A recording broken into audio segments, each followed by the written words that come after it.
Fear is the path to the dark side. Fear leads to anger. Anger leads to hate. Hate leads to suffering. Pain, suffering, hate. This is all that was left of the Sith Warrior who would come to be known as Darth Sion, one of 3 members of the Sith Triumvirate. Sion was a husk of his former self, an eternally suffering brute who sought only to inflict the same suffering of his existence on the rest of the galaxy. You are listening to the Star Lords Podcast.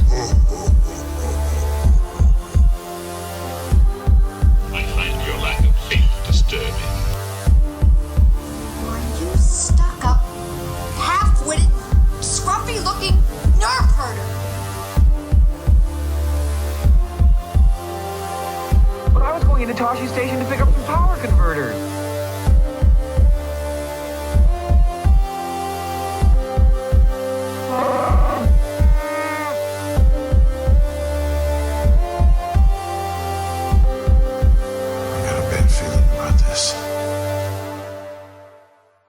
Sith Empire.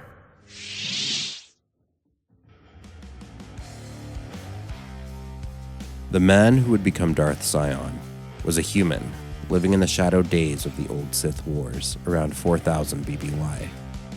Whether Sion was his true name or one taken later is uncertain, but what is known is that he was once as weak and vulnerable. Disease and agony plagued him, and he loathed them both. But where most would succumb or seek escape, he chose a darker path. He embraced his pain, wore it like armor, and let it define him. In time, he forged his suffering into an identity, becoming Darth Sion, the Lord of Pain. During the Great Sith War in 3996 BBY, Sion served as a Sith marauder under Exar Kun's brutal war. He did not fight for conquest or glory. He sought death. Again and again, he threw himself into battle against the Jedi, hoping to fall, but death never came. Each time he should have died, he lived, and with every return from the brink, his tolerance for agony deepened. He began to believe he could not die. Eventually, he was struck down, broken, but instead of perishing, the torment within him ignited into something worse, something powerful. Refusing the void, Sion rose again and murdered his killer in a fury born of anguish and hate. From then on, he held his ruined, decaying body together with the dark side of the Force, a constant effort that demanded pain and concentration. But for Sion, that torment was a fair exchange for eternal life. Though Exar Kun's rebellion was quelled, Sion would endure. By 3964 BBY, the galaxy had plunged into chaos once more. The Mandalorian Neo-Crusaders swept across the stars, engulfing the Republic in the Mandalorian Wars. Kreia, the mysterious Sith philosopher, would later say that Sion was, quote, spawned by the horrors of this war, a creation of its violence and despair. A year later, in 3963 BBY, the Sith acolyte Hazen foresaw the rise of a new generation of Sith. In his vision, he imagined Lucian Dre, a Jedi Guardian, becoming one of them, and suggested the title of Darth Sion as a name he might take. But Hazen was destroyed, and Dre rejected the dark path that Sion would fully embody. When the Mandalorian Wars ended, Darth Revan and his apprentice Darth Malak rose from its ashes to forge a new Sith Empire. Sion joined them, becoming a Sith Lord under Revan's rule. But as with all things built on treachery, this empire too was destined to fracture. Revan, captured and redeemed by the Jedi, renounced his former life. To Sion, this was a betrayal, a final unforgivable act of weakness. Malak was slain by the master he had once served, and Revan's empire collapsed into infighting and betrayal. Sion remained at the Sith Academy on Korriban as it fell into decay. He watched silently as Sith turned on Sith, carving each other apart in a savage scramble for power. He survived the slaughter. Others fled to the unknown regions, or declared themselves warlords over broken shards of the fallen empire. But Sion stayed behind, his decaying body held together by sheer rage, his soul long since given over to torment. From the rubble he rose again, Darth Sion, eternal and unbroken, bound forever by pain. He was a master of the dark side's cruelest gifts and possessed an array of force powers rooted in pain, domination, and survival. His abilities included telekinesis, force slow, force rage, force immunity, force drain, and he showed an immunity to fear-based force effects. Sion's most infamous ability was his self-sustaining undeath. Through sheer will, hatred, and connection to the dark side, he could reassemble his shattered body and rise again after death. This made him almost unstoppable, particularly in dark side-saturated locations like Korriban or Malachor. However, his power came at a cost. Every breath was agony, and each resurrection deepened his torment. Sion needed hate to survive.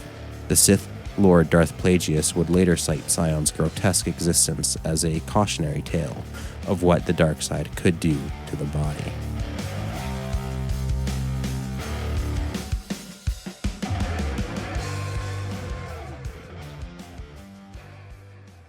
Shadow War. There were other Sith Lords at work in the galaxy, each pulling at the threads of fate in pursuit of their own ends. Among them was Kreia, once Jedi Master to Revan, now transformed into Darth Traya, and her path led her to the forgotten scars in the Force, the lingering echoes of suffering left behind by the Mandalorian Wars. It was in those wounds that she found them, Darth Sion, bound together by torment, and another, Darth Nihilus, a hollow vessel of insatiable hunger. The three formed a dark covenant, the Sith Triumvirate. Their base of power was Malachor V, home to the Traya's Academy. Their purpose was singular and absolute, the utter destruction of the Jedi, and the resurrection of the Sith as rulers of the galaxy's shadows. Traya took the mantle of master over both Sion and Nihilus. Though reluctant, Sion listened. In her teachings, he found a deeper understanding of pain, not merely as endurance, but as power. The Academy taught him to refine his suffering, to wield it like a weapon that never dulled. But the Triumvirate was an alliance of necessity, not loyalty. Its foundation was hatred of the Jedi, of weakness of each other. And like all things built on loathing, it began to fracture. Sion's resentment festered. Traya's teaching became unbearable. Abstract, recursive, like a riddle with no end. Her voice echoed in his skull long after she had gone silent, twisting his thoughts with ideas he could not, would not accept. Nihilus too grew restless. Together they moved against their master. While Traya meditated deep within the core of the Academy, Sion struck. He fell upon her without mercy, pummeling the Sith mistress with devastating physical blows. The two Sith drained her strength until Nihilus, in his silence, stripped her of the Force itself. Traya was cast out, left broken and powerless, a master overthrown by the very weapons she had forged. With Traya gone, Sion and Nihilus ruled what remained of the Sith. Now free to pursue war on his own terms, he unleashed his Sith assassins upon the surviving Jedi. These killers trained in the shadows of Malachor and forged in Revan's image, stalked the remnants of the Order. Sion's campaign was not clean, nor swift. He died, again and again, but came back to his rotting corporeal form. Each time he fell, he clawed his way back, bones shattered, flesh split, hatred burning. He became a nightmare the Jedi could not kill, and by the time his wrath abated, the Jedi were all but gone. In 3954 BBY, the scattered remnants of the Sith Empire were drawn together under Sion and Nihilus, forming the most unified Sith force seen since Revan's time. 2 years later, in 3952 BBY, Nihilus unleashed his hunger upon the Jedi Conclave on Qatar, annihilating nearly every Jedi gathered there in a single soul-devouring wave. The Order, shattered and leaderless, had disbanded. Survivors went underground, hiding from Sion's assassins, who now prowled the galaxy like wraiths. One of the last council members, Master Lona Vash, sought Sion on Korriban, believing she might end his terror. But it was a trap. He captured her and left her imprisoned in the desolate remains of the Sith Academy, a trophy of his endless war.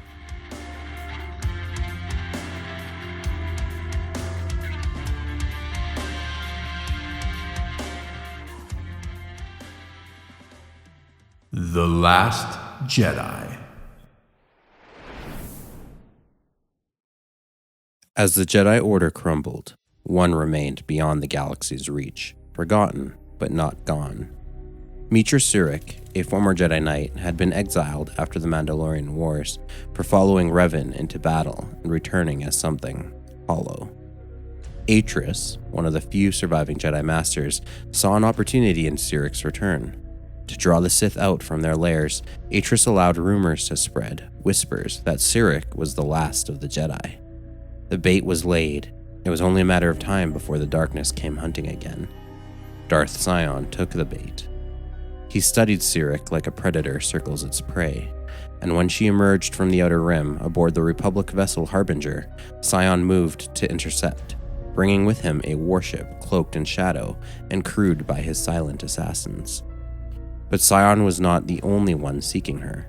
Kreia, broken but not defeated, now in control of the Ebon Hawk, Revan's old ship, was also seeking Surik. Sion's warship intercepted the Hawk in deep space, opening fire. The Ebon Hawk managed to transmit a distress signal before taking damage and drifting into darkness. The Harbinger responded, bringing Surik aboard. Sion's ship lay dead, its lights cold and its hull scarred from battle. The Harbinger, believing it disabled, docked with it and sent boarding parties. Among the corpses, they found Sion's body, silent, motionless. Believing him dead, they recovered him and brought his remains to the medbay, but Sion was not. The medical officer was the first to suspect something was wrong. Sion's body was a tapestry of fractures, burns, and ancient wounds, injuries no living being should survive. Yet his skin still radiated a strange heat, and his presence, though subtle, made the air feel heavier. Unable to determine his state, they sealed him in a kolto tank. While they watched, Sion's assassins crept aboard, unseen, soundless, removing crew one by one in the shadows. Then Sion stirred. He reached into the mind of a passing crewman, letting his voice tear through the man's sanity before shattering the tank and emerging, alive and seething. His flesh was raw, skin cracked, bones twisted with dark energy. Stating his intentions, he had come for the Jedi. His assassins materialized from the shadows like wraiths and made quick work of the security team sent to restrain him. Sion began stalking the ship, a ghost of vengeance. But Kreia had reached Surik first. She spirited her away aboard the Ebon Hawk and escaped while the Harbinger buckled under sabotage from within. Furious, Sion seized the dying vessel and opened fire on the fleeing ship, striking it even as it vanished into hyperspace.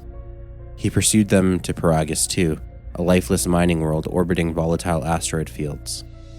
From the bridge of the crippled Harbinger, Sion entered a meditative trance, merging his will with the ship's systems, commanding his forces with cold focus. The Harbinger docked at the Paragus mining facility. There, Sion's assassins fanned out like carrion birds, watching for movement. Kreia, Surik, and a prisoner named Atten Rand, found locked in the facility's brig, sought a way off-world. But escape would not come easily. In the dim, echoing corridors of the Harbinger's stern, Sion found them. Kreia stepped forward to meet him, wielding a blade. Sion sneered. He had believed her dead, but she still lived, was an insult. Kreia struck, catching him off guard, but the Lord of Pain turned on her with all his wrath. In a single brutal motion, he severed her hand. She vanished into the darkness before he could finish her, rejoining Sirik and Rand aboard the Ebon Hawk. The ship lifted from the facility and Sion gave chase in the Harbinger. The engines of war screamed in the vacuum of space as the two ships exchanged fire. The barrage set off a chain reaction in the unstable asteroid field surrounding Paragus. Flames rippled outward in all directions. The Harbinger was engulfed in a cataclysmic explosion, its hull torn apart in seconds. But Sion did not die. The Lord of Pain endured, unbroken.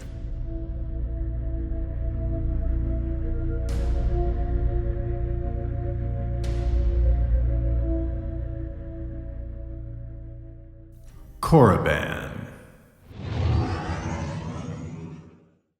Furious that Kreia would risk herself for Mitra Sirik, a Jedi he viewed as far weaker, Darth Sion swore to destroy everything his former master cared for, including Sirik herself. His opportunity came when Sirik traveled to Korriban in search of Jedi Master Lona Vash. Sion struck swiftly, executing the imprisoned Vash before Sirik could reach her. Not long after, she entered the crumbling Sith Academy, unaware that Sion had sensed her presence. He sealed the entrance behind her, trapping her within the haunted halls and unleashing his assassin to hunt her and her companions.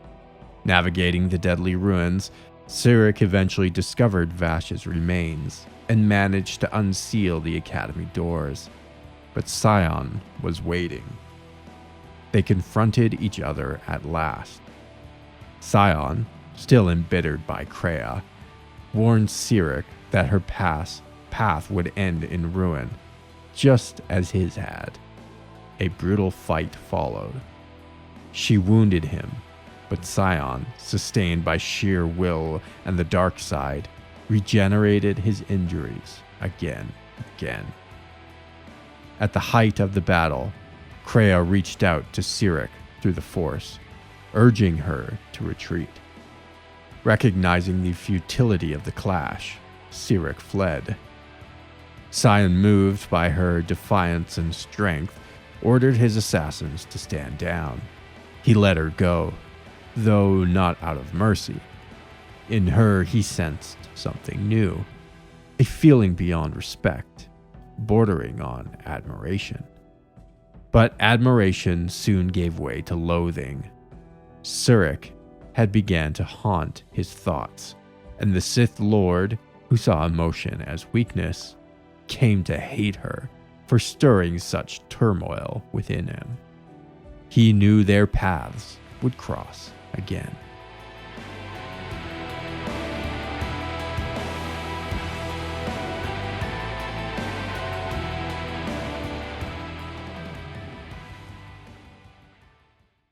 Lord of Pain.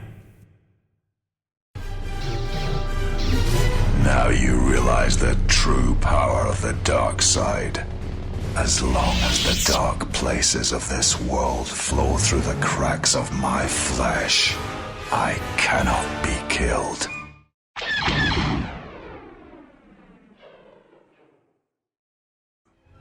The Force runs strong through the screaming canyons of Malachor. I can die 100 times exile and still I will rise again as strong as before.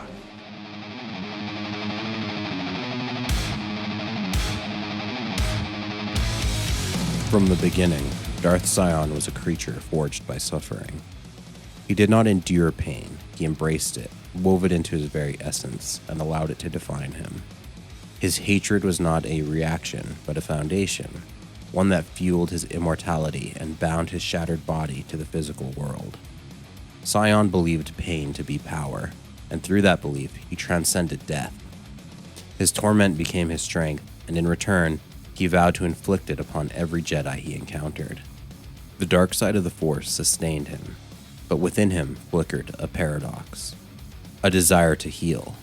He saw the galaxy as broken, full of potential that those like Revan failed to fulfill.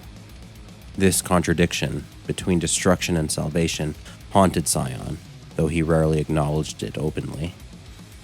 Though often seen as unstable or easy to manipulate, particularly by Jedi Master Lona Bash, he demonstrated cunning, ultimately trapping and killing her. His ambition extended beyond service. Despite once bending to Krea's will, he would not remain her pawn. Yet beneath the layers of rage, Sion was not immune to softer emotions. Toward Mitra Surik, he felt admiration, even love, feelings that clashed violently with the hatred sustaining him. These emotions, though fleeting, weakened him. In the end, Surik would use this vulnerability not to defeat him in battle, but to guide him toward peace.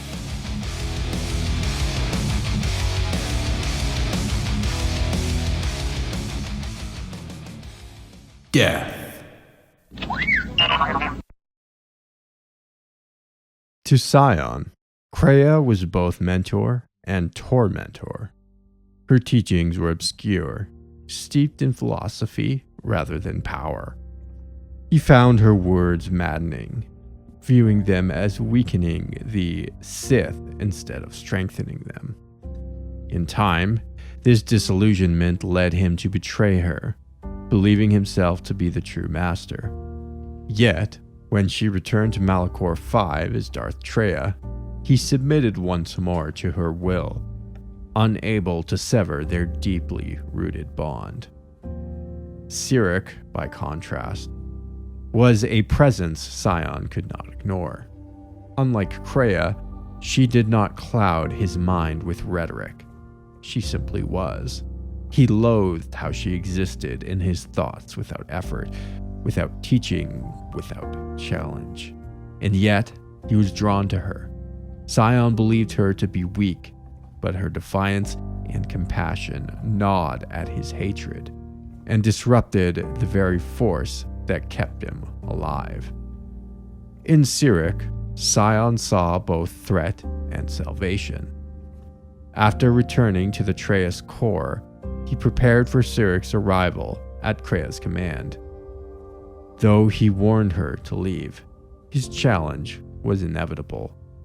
Sion believed that if Surik refused Krea's teachings, Kreia would be forced to accept him again as her true apprentice. Proof that his loyalty had not been in vain.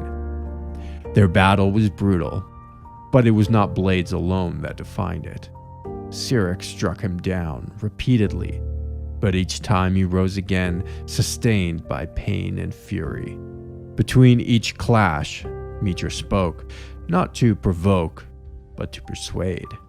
She told him the truth Kreia had always hidden, that she respected those who could walk away from the Force, not those enslaved by it, that he, in clinging to life, had already lost everything. Sion, in denial, fought on, but in the end he understood. He had never been powerful, only bound to pain. Surik had shown him another path: release, peace, and death. His final words warned her of Kreia's power and manipulations, but they were not laced with anger. For the first time, Sion chose to let go. He became one with the Force, finding the peace that had eluded him in life. At last, he chose to release his spirit from his mortal shackles, finally ending his long life of suffering and pain. Not through violence, but through persuasion. Surik had taught Sion to be free. Long after his death, Darth Sion's influence lingered. On the world of Doran, a breakaway sect of the Baron Do sages began to venerate the Sith Lord, leaving offerings at a monastery in his name. By the time the Cold War, these relics were recovered, preserving his twisted legacy. Though he rejected many of Kreia's lessons, Sion never escaped her shadow. He saw her teachings as failures and sought to surpass her. But Kreia viewed Sion as a cautionary tale, a slave to pain, too blinded by power to learn anything of worth. Even when she bent him back to her will, she only used him to test Cyric, a tool to be used and discarded. In the end, it was not Kreia who defeated Sion, but the very Jedi he once sought to destroy.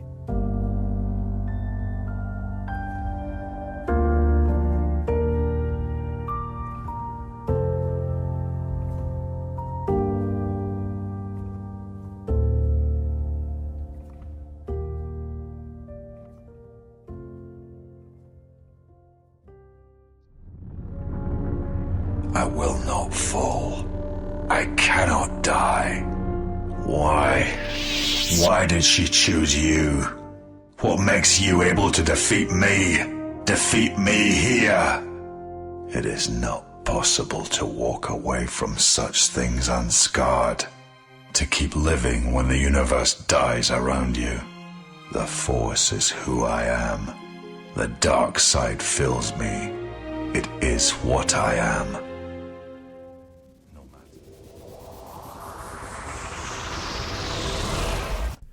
And now, a word from our sponsor.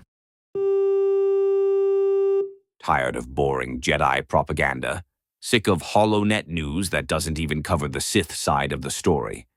Then tune in to Forcefully Speaking, the only podcast brave enough to ask, what is the midichlorian industrial complex hiding? Hosted by exiled Force philosopher turned living embodiment of the void, Darth Nihilus. Welcome aboard the Millennial Falcon. This is Christian. And this is Jordan. And we are having actually a relaxing little getaway on the planet of Doran at the Sion Center for, what is it? Pain? Center for Pain. Sion Center for Pain, which I've heard is a lovely retreat for people who are... Yeah, you learn like meditation through your breathing techniques while they set your flesh on fire and shock your body. Yeah, like you learn to like withstand the pain just through pure breathing and will. So it's a wonderful experience. Yeah, highly recommend. But before we get into that, of course, we got to thank all of our personal sponsors, the individual sponsors who are our patrons, the people who support our show. We want to thank everyone. Big shout out to all of you. We got a new one. His name is Michael. Thank you, sir. He's paying in Australian dollars, so I'm assuming he's from the land down under. So I'm sorry to hear that. At least the weather's nice. The weather in your prison. Just kidding. No, thank you very much. And if you guys want to support the show, if you're not a member yet, a Patreon member, make sure you get that membership. Only $3 a month, and you get access to all the bonus episodes. The $5 tier, not only do you get access to the bonus episodes, but you also get ad-free listening. We do single episode buys as well if you didn't want to do the recurring payment for all our bonus episodes. We also accept Bitcoin. Bitcoin address is in the description of the show. I'm still waiting for one guy to just like give away his one Bitcoin. Yeah. Yeah, exactly. And then single donations, if you want to support the show, send starlordspodcast@gmail.com on PayPal. We're also selling a bit of merch, so make sure you check that out on Redbubble. And if you can't support the show monetarily, absolutely not a problem. No issue at all. But one way you can help us, that really helps the show, please go rate and review the show wherever you listen to podcasts. Also, subscribe to us on YouTube. We have a YouTube channel. We basically just throw the episodes up on the YouTube channel. But go and subscribe. Help get our pump our YouTube. It's free. Stats. It's passive. Just hit that subscribe button and. We also added benefit of going on to the YouTube is all of our live streams are on the YouTube. So you can listen to our live stream, just the audio version on our Patreon. So if you're a member, but if you wanted to go listen on YouTube, they are for free on YouTube, but only on YouTube. So that is an option as well. Also follow us on social media. We're in Discord, Instagram, X, Facebook, all that good jazz. All the links will be in the description. If for some reason you can't find us, just try and send us a message, you can email us at starlordspodcast@gmail.com. And also make sure to send us your Star Wars collections, fan fiction, headcanon, in-universe ads, stuff like that. Any corrections or comments on any of the episodes, feel free to send them our way, either in a direct message on our social media or in an email. With that, Christian, back to you. Yeah. All right. Well, we are talking about the one and only Lord of Pain, Darth Sion, the zombie. He's often not so affectionately referred to as, because obviously his regenerative abilities, but also what it does to his body. His body is just a wreck. If anyone's not familiar with seeing the character Sion, definitely encourage you to go look up what he looks like. His body's just like covered in cracks. It's decayed. His one eye is like not missing, but like, white, and there's a huge chunk torn out around it. Yeah. Very, very body horror kind of aesthetic. Mm-hmm. Yeah, a couple of things. Obviously, the first thing is that he's kind of a metaphor for, hatred, bitterness, pain, an experience most people have probably had in their life, not just physical in his case, but like an emotional pain, right? From like a breakup or from, traumatic childhood or something like that, where your hatred and bitterness is like what sustains a wound in that relationship. Sorry, I'm going to get a little bit hippy dippy with this, but it is very much like that. And it is a bit of a contrast to, say, Nihilus, who's the other piece of the Triumvirate, who is almost completely empty, like a very empty vessel. There's almost nothing. It's just nothingness. Yeah. And Sion is like the opposite. It's just like extremely inflamed hatred. And these are both the responses to like trauma, essentially. Yeah. You could go either way with it, right? Like, totally. Again, it could be any number of things, from like, abuse, addiction, violence, whatever it is. And anyone can relate to these human experiences and kind of where you go with it. And the very idea of KOTOR, credit to the YouTube channel, I think Star Wars 100% is what he's called. I'll double check that. But he draws that conclusion as well, is that KOTOR 2 is really 100% Star Wars is the name of the channel. He says like this, the story of KOTOR 2 is a story of healing, right? There's a lot of talk of this wound in the Force, this wound in the characters of Kreia, betrayal, pain, or emptiness. These are all trauma responses, and that this obviously with Sion, like the way he's defeated isn't through brute force, isn't through giving into the pain as Sion does, but actually finding healing and forgiveness and letting go. Oftentimes, like, you're burdened with the weight of like hatred or your experiences, and actually letting go of that is what frees you, which is exactly what happens to Sion. So outside of the metaphorical state, like in universe, Sion has an interesting history. He's very much a brute. He's a marauder.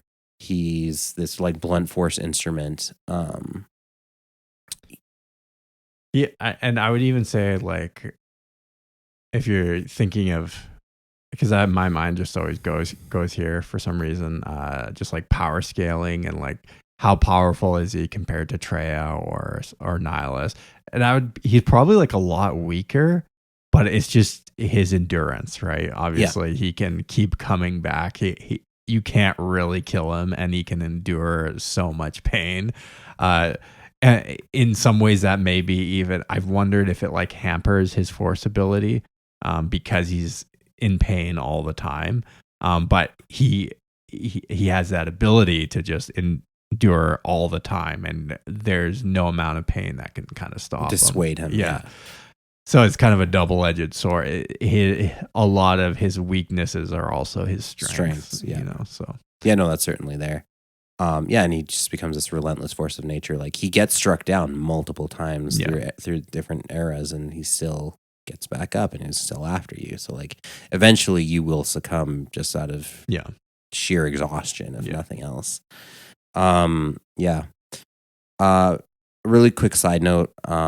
It is mentioned in the Knights of the Old Republic comic books. If you listen to our episodes on the whole Lucian Dre saga, there is a vision that I forget what the character's name is in there, but his Dark Master, Hazen, he actually potentially is going through like visions of the future and kind of was Darth Sion becomes maybe a potential name for Lucian if he becomes a Sith, but that ultimately doesn't materialize. But that has led to some confusion in the fan base where a lot of people think Lucian Dre is Darth Sion, but these are very different characters. So just to clarify that to anyone that might think that, yeah. Also, obviously, the metaphors there of like the cost of immortality. You can see it in his body and his existence is this pain, this never-ending cycle, right? Like, yes, he's achieved the thing that all Sith want, but at such a great cost that is it worth it, right? Mm-hmm. You know, when Anakin is seduced with the prospect of immortality, and in some ways, Anakin also kind of achieves something like that again in the tortured version of Darth Vader. He receives the power he asked for, but it ends up destroying his body. Very much a parallel to Darth Sion.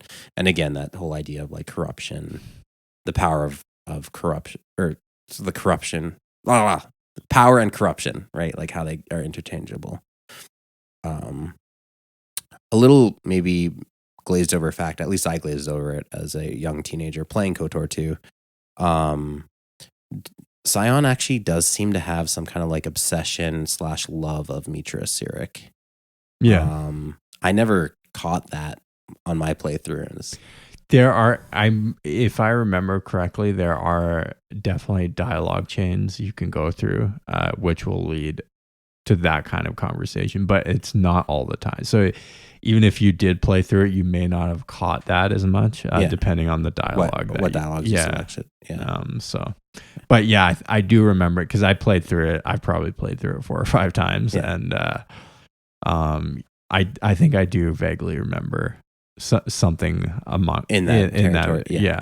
It's kind almost just strange, like obsessive behavior. Yeah, and I was gonna say it's more. I'm hesitant to call it love. It's more like an obsessive desire, which, but that does ultimately lead Mitra Sirik to be the one to be able to dispel his abilities and like talk him into letting go. Is his obsession with her. But yeah, definitely hesitant to call it anything like love. More like stalkerish obsession. If he even knows what love is.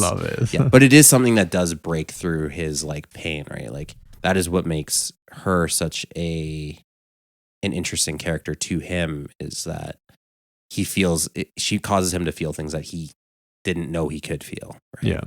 Which does help to ultimately lead to his downfall. But in a good way. When I say downfall, like ultimately what you have is almost a pseudo redemption arc where this character in death lets go of all the things that, you know, that burning hatred that has kept him alive all this time. Absolutely. Quick note on his name. Obviously Sion means heir.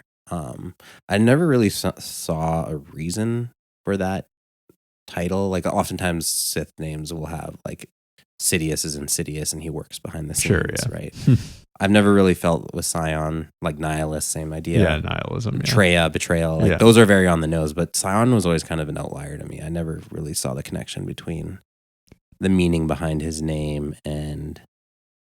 Yeah, true. I don't really see it either, I guess. It's just a cool... it's a cool name. Dark Lord name. Yeah, but certainly I was found strange. If someone out there does see an interesting reason for that, definitely be open to hearing that. There's actually quite a bit of cut content, too, from the game about Darth Sion. He does have a falling out with Nihilus in a scene that I've actually seen recreated on YouTube. I can't remember the creator's name off the top of my head, but they've actually, a lot of the dialogue still exists in files, and they've just animated their interactions, which is cool. But Nihilus and Sion, obviously, when the Triumvirate breaks apart, have a falling out, and they actually fight each other. But that's kind of where they split, and they're like, I'm going to kill the Jedi my way, and Nihilus does his own thing.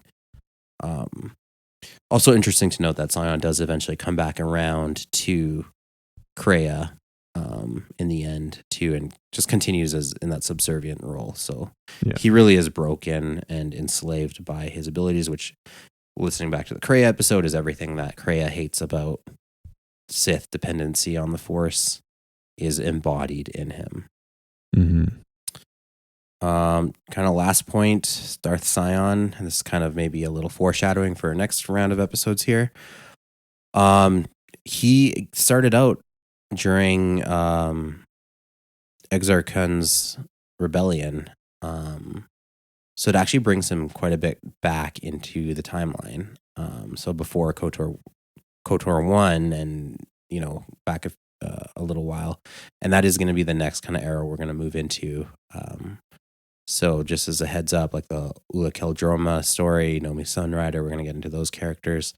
But we're actually moving backwards now in time to go back and see kind of his, or not his origins, but like, the first Sith Wars that led to the rise of Exar Kun and Darth Sion. So just an interesting tidbit.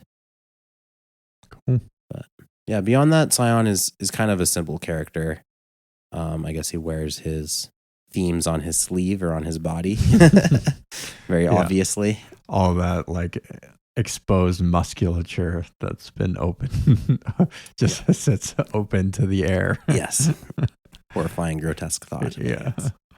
There is some cool there's this really cool Instagram account if anyone cares to follow. I like shouting out other Star Wars content, but they're called the Oskia Concepts, and they do like Star Wars AI art, which I'm not gonna have an argument about AI art right now. Okay, if you're all up in arms about it, just I don't have time. I don't care. We'll fight about it later. Yeah, we'll find an episode to fight about. But it's cool because he just posts a bunch of like Star Wars concept art, right? Like so alternate universes and stuff like that. But he has a bunch of Sion ones, which are pretty cool, like more photorealistic or more detailed, like sketches of Sion using AI. But it's like just cool to see. Like the more detailed wounds and stuff all over his body. It's like it's horrifying, but it's cool. Yeah, Sion kind of suffers a little bit from the limitations of technology of the time of KOTOR 2. Yeah, if you go back and look at like his original rendering on the screen, game, it's a little flat. It's a little weird looking, but. It's cool to come like into the future and then look at like some more like photorealistic photos of him to get a better idea of what he might look like. Actually, the Force Unleashed also, I believe it's Force Unleashed has a character model of him too that's a little more updated and a little different. Yeah.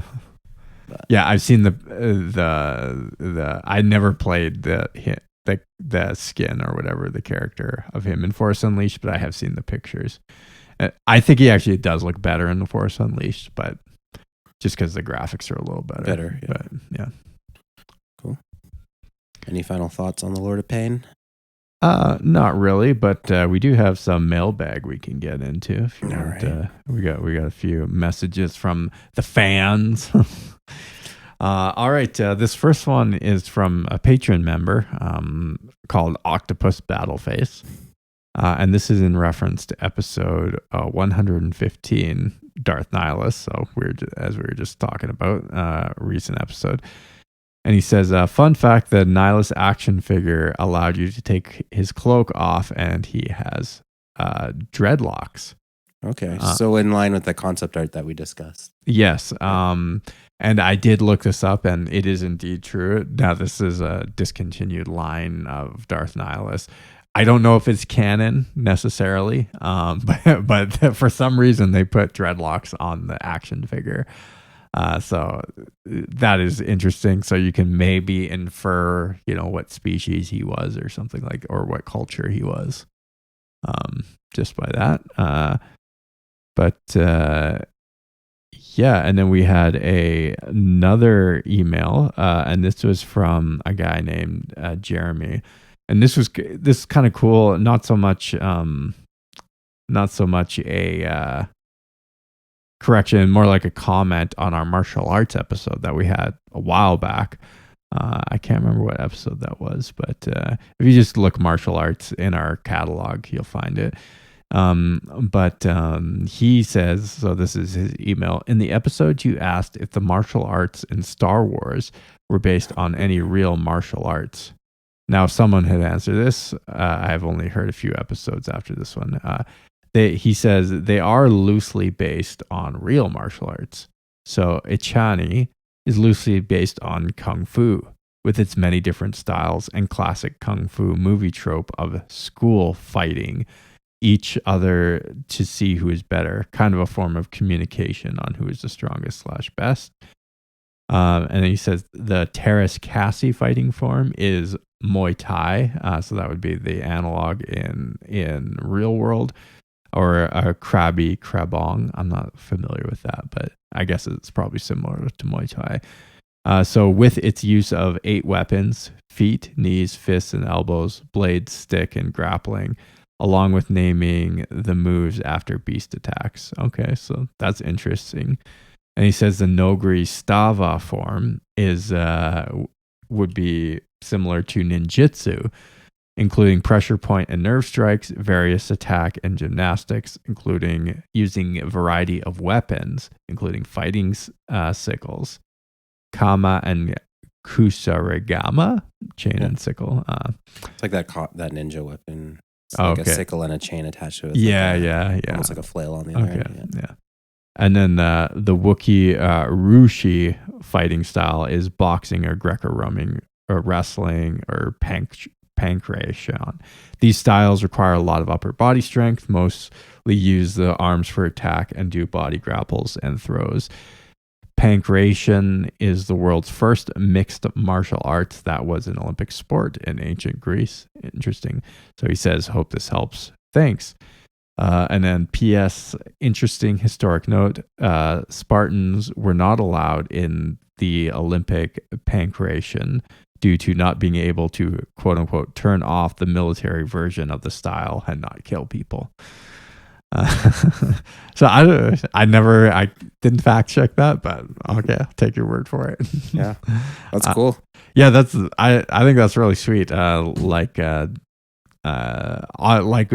sure all the styles that they created in the universe were like inspired by real world. Yeah. So that's kind of cool. And thanks, Jeremy, for pointing that out. Yeah.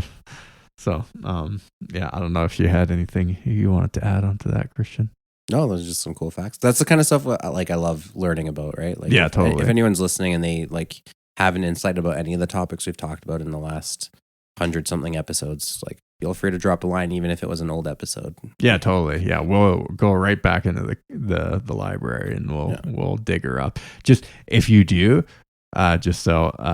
reminder to people, please try and tell us which episode you're referring to, because I do once in a while get comments or emails. Yeah, we have no idea. And they say, you mentioned this thing. Yeah, dude, I talked about that like 4 years ago. Yeah. I do not remember which episode that was in. So like try and have a source reference that you have in there, and then we can maybe try and talk about it. But